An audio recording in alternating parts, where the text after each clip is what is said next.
Bismillahirrahmanirrahim. Assalamualaikum warahmatullahi wabarakatuh. Kita lanjutkan untuk materi geographic information system atau sistem informasi geografis. Materi selanjutnya di sini kita akan membahas tentang praktikum dengan menggunakan GeoGIS.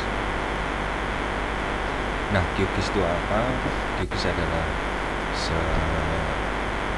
sebuah perangkat lunak yang digunakan untuk memproses data-data peta digital yang nantinya akan kita olah ke dalam sebuah aplikasi web. Oke, mungkin langsung saja di sini kita coba untuk menginstal GeoGIS-nya. Nah, di sini GeoGIS saya menggunakan versi 3.4.11. Nah, silakan nanti Anda bisa cari di internet tentang aplikasi GeoGIS. Di sini saya menggunakan 3.4.11. Sebenarnya versinya banyak, tinggal nanti Anda bisa sesuaikan. Cuman ada beberapa plugin yang tidak support. Nah, nanti silakan Anda sesuaikan versinya. Baik, nah ini di sini GeoGIS itu versi 3.4.11 itu size-nya, ukurannya sekitar ini 460. Dan nanti saya tadi coba download salah satu contoh file SHP. Di sini ada, bisa Anda download di internet. Itu adalah SHP untuk kabupaten kota di seluruh Indonesia. Oke, baik, kita install dulu. Kita install GeoGIS-nya. Kita double klik. Nah, 3.4.11 di sini Madeira. Kita next, kita agree, terus destinasinya disesuaikan. Nah, ini untuk space requirement-nya, kebutuhan dari ruangnya itu sekitar 1,9 GB. Next, terus di sini misalnya GeoGIS-nya install. Kita tunggu sampai proses penginstalan GeoGIS ini berhasil. Tidak ada langkah khusus di dalam instalasi GeoGIS, jadi Anda bisa menginstal GeoGIS-nya sesuai dengan panduannya di sini. Kita tunggu.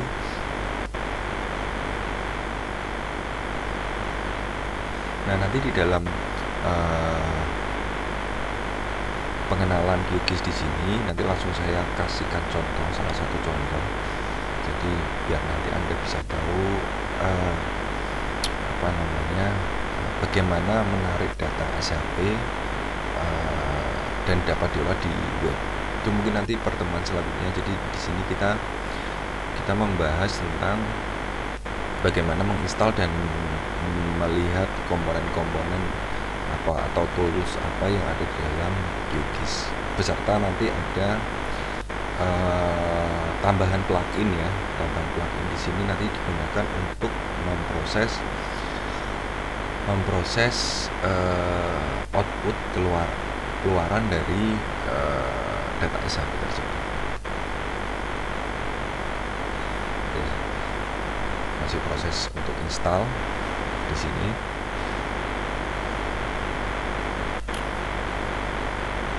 Oh ya, ini tadi saya download kabupaten kota di Indonesia di sini.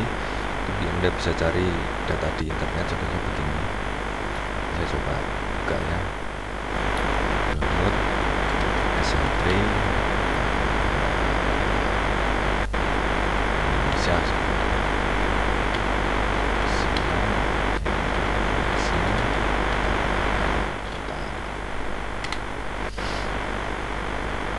Anda bisa download. Tadi saya downloadnya di sini di Gispedia di sini ya. Gispedia 2016 di sini. Nanti Anda bisa download dan hasilnya kira-kira sama seperti tadi. Nah, ini nanti tinggal Anda klik download. Nanti hasilnya nanti akan seperti ini. Nah, filenya 29 MB, jadi relatif kecil ya. kecil, nanti tinggal Anda download terus ekstrak, tinggal dimasukkan. Oke, bentar lagi selesai.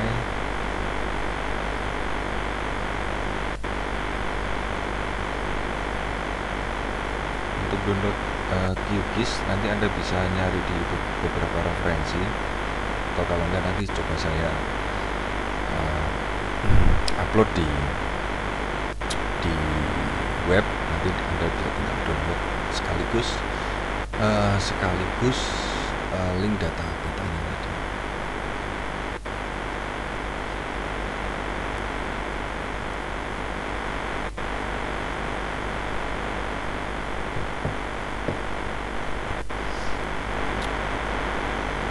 Oke, sudah lagi selesai.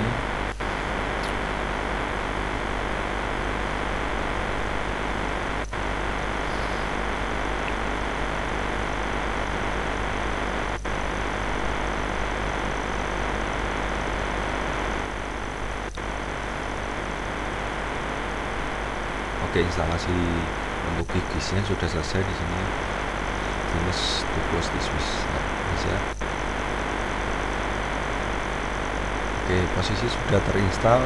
Terus kita coba untuk membuka QGIS-nya. Kita cari QGIS. Nah, di sini 3.4.11. Saya cari yang LTR atau long term release. Di sini biasanya beberapa versi, kebanyakan pengguna ketika dia bersifat LTR itu memang support untuk aplikasi tersebut atau perangkat tersebut biasanya lebih besar. Oke, ini tampilan dari perangkat lunak dari QGIS. Di sini ada beberapa menu toolbar ya, ada project, ada edit, ada view, layer, setting, plugin, vector, raster, database, web, processing, help, dan sebagainya. Nah, sebelum kita masuk ke cara membuka tadi, di sini kita lihat di pluginnya dulu. Kita akan menginstal plugin QGIS to web. Di sini kita klik plugin, terus manage and install plugin. Kita tunggu proses progresnya. Dia mencari direktori library dari plugin QGIS-nya. Kita cari QGIS to web. Nah, di sini ini kebetulan sudah saya install sebelumnya, jadi nanti Anda tinggal klik QGIS web di sini, terus nanti tinggal install. Di sini karena sudah berarti uninstall. Jadi nanti Anda install, connect ke internet, sudah selesai. Nah, cara melihat bahwa dia sudah terinstall atau belum di sini install. Di sini QGIS web sudah ada. Ini ada beberapa bentuknya. Oke, itu ya. Terus di sini tool-toolsnya hampir sama, nanti Anda bisa pelajari lebih dalam. Saya coba untuk menjelaskan secara langsung bagaimana penggunaan QGIS webnya. Nah, di sini ada namanya Open Data Source Manager. Nah, jadi kita harus membuka data SHP yang kita punya, terus nanti akan ditampilkan di dalam QGIS ini. Kita buka dulu. Ini kita ekstrak dulu ya, yang file SHP-nya. Kita ekstrak. Nah, di sini nanti foldernya adalah SHP. Kita buka. Di sini ada beberapa ekstensi. Di sini ada ekstensi JPG, DBF, PRJ, SBN,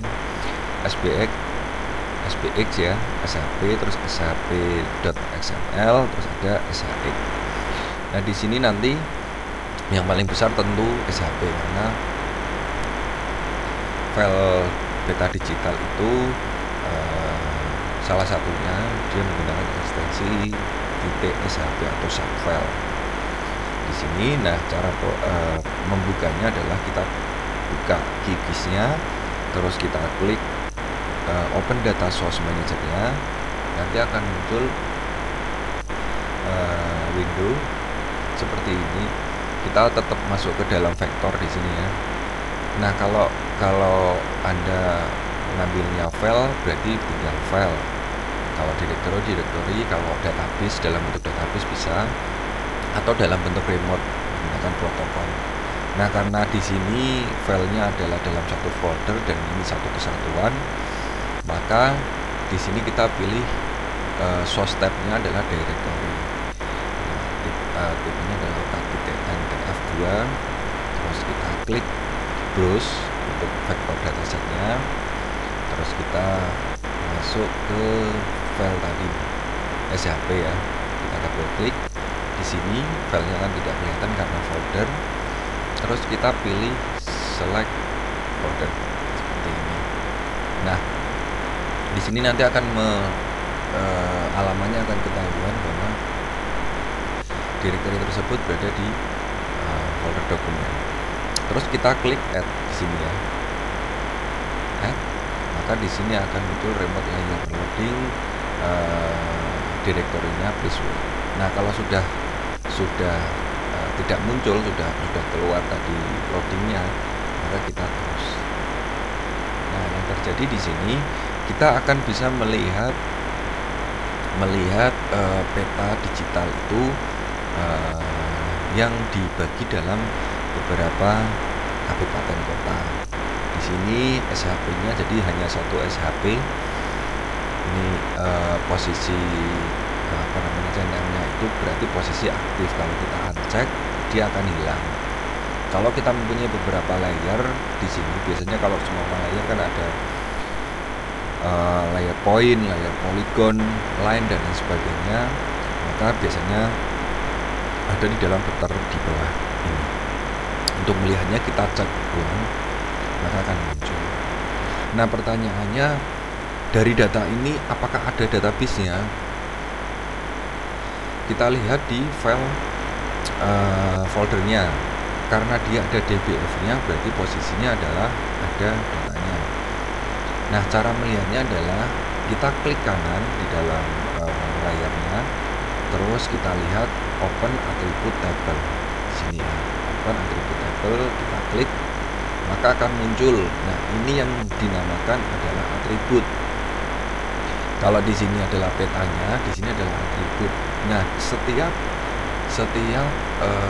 peta daerah area itu mempunyai atribut masing-masing. Di sini ada mempunyai 4 atribut, ada Provno, ada Kapno, Kapkotno, ada provinsi, ada Kapkot. Jadi di sini provinsinya mungkin ID-nya ya.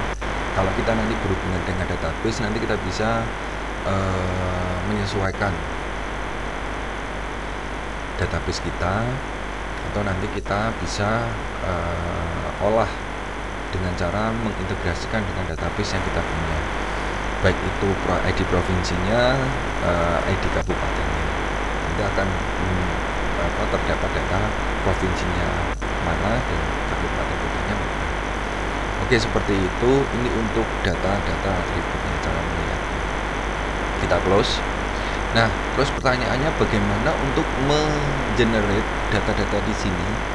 Ingat, di dalam ilmu komputer kita mungkin tidak perlu memahami bagaimana cara membuat peta seperti ini, area seperti ini. Tapi bagaimana data-data SHP tersebut kita olah dan kita tampilkan di dalam web. Caranya bagaimana? Nah, karena tadi saya sudah menginstal plugin di sini, di dalam manage install plugin, posisi QGIS Web sudah ada seperti ini ya. Nah, bagaimana mengenerate atau mengkonversi ke data web?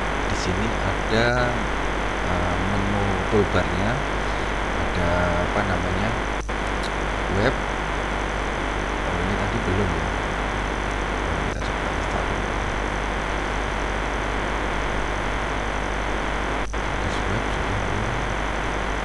Nah, di sini kita aktifkan dulu karena posisi sudah diinstal tapi belum diaktifkan, berarti di dalam plugin, manage plugin, installed, kita cek terus kita terus. Maka di sini ada web, terus QGIS to web. Baru kita pilih create web map. kita klik, maka di sini adalah export to web map ya. Nah, di dalam export to web map di sini kita cek semua kebutuhan atributnya. Di sini ada 4 atribut, kita cek semua. Di sini ada visible dan pop-up-nya. Nah, kalau kita bicara open layer di sini, maka update previewnya seperti ini. Kita update coba. Ini butuh waktu agak lama. Nah, biasanya saya sering tidak menggunakan open layer, tapi menggunakan leaflet. Kenapa? Karena relatif lebih ringan di dalam pemrosesan view-nya. Oke, kita coba lihat. Nah, di sini kita menggunakan leaflet baru di update. Nah, karena tadi untuk open layernya tadi sudah kita klik, maka proses untuk mengenerate di dalam view-nya nanti akan membutuhkan waktu yang agak lama. Sebentar. Lama memang untuk view open layer. Sini ya. Lalu nanti kita akan melihat hasil dari ekspor di dalam web map-nya. Kira-kira seperti itu. Ini tak lama, kita aja. Karena tadi saya klik open layer jadi agak lama. Kita coba buka lagi ya.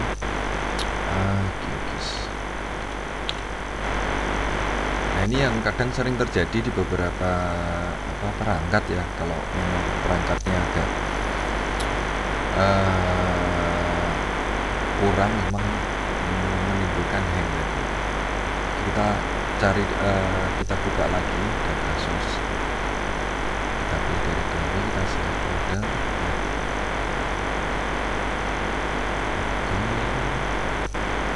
Ini sudah, terus kita langsung ke Gigis Web berikutnya. Langsung kita pilih leaflet. Kita pilih leaflet, terus kita klik update preview. Atau sebenarnya langsung ekspor bisa. Jadi proses untuk ekspornya memang relatif lebih cepat dibanding dengan update previewnya.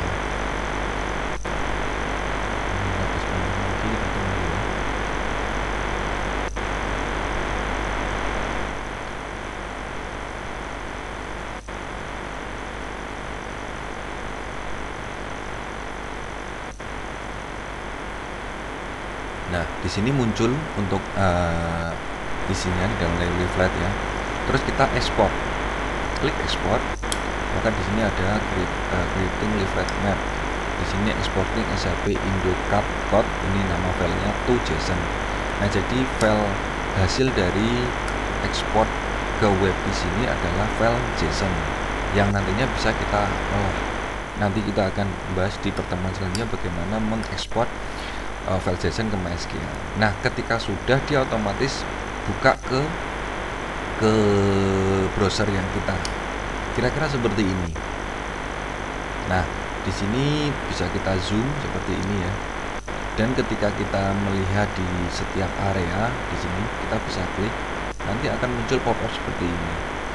Ini 62 adalah ID dari provinsi, 03 adalah ID code-nya, terus Kalimantan Tengah nama provinsi, Kapuas adalah nama kotanya. Oke, coba kita cari di sini. Ini Kendal, ini Batam, terus ini Pekalongan. Ini posisi Pekalongan di sini. Kita seperti itu. Di sini ya. Jadi ini Pekalongan ini, karena Pekalongan kita tahu ada 2, ada kota di sini yang relatif lebih kecil, yang lebih besar itu adalah Kabupaten Pekalongan. Nah, pertanyaannya bagaimana kita melihat file di sini? Kita copy saja di URL-nya di sini. Kita copy ya. Terus kita buka di file manajernya, kita pastekan di sini. Oke. Nah, ini file hasil ekspor dari QGIS. Di sini sudah dalam bentuk HTML atau web. Yang nantinya kita olah. Nah, di dalam penampilan itu di sini ada CSS-nya. Jadi posisi di dalam GIS to web itu sudah ada CSS, ada JavaScript, ada image, ada legendanya di sini, ada markernya, ini kosong, terus ada waveformnya, form untuk menampilkan ini datanya. Oke, seperti itu. Nah, yang paling penting di sini adalah data. Nah, data di dalam hasil dari ekspor QGIS tadi itu dalam bentuk JS JavaScript. Nah, kita coba buka ya di sini. Nah, ini kira-kira gambaran dari file datanya. Bentuknya dalam bentuk JSON di sini seperti ini.